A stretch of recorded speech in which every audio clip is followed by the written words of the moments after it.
বাংলাদেশের মানুষের যদি মাইনা নেয়, আমার একটা শেষ অরিং ইসরায়েলের যুদ্ধ জানি বন্ধ হইতে পারে। আর বন্ধ যদি না হয় তাহলে মনে করেন পরেরটা পরে কল্পনা করা যাবে কী করা যায় ইসরায়েলের বিরুদ্ধে।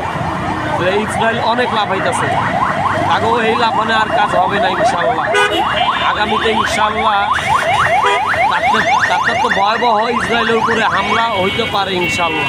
তাহলে আমার আশা বিশ্বাস গাজার উপরে জানি হত্যা করা জানি সব কিছু জানি গুলি চালানো জানি বন্ধ করে দেবে। বাংলাদেশেতে যখন একটা কাফেলা যদি ফিলিস্তিনে যদি পাঠানো হয় অনেক ভালো হবে না?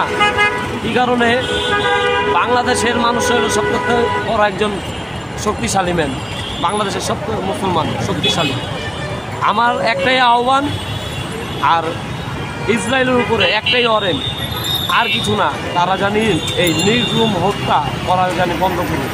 আমার একটাই আহ্বান, ইসরায়েলে যদি বেশি যদি অতিরিক্ত যদি লাভালাভি করে তার বিরুদ্ধে কি করা লাগে এই বাংলাদেশ না সারা পৃথিবীতে মনে করেন তার বিরুদ্ধে মনে করেন লড়াই করতে ইনশাল্লাহ আমরা রাজি আছি।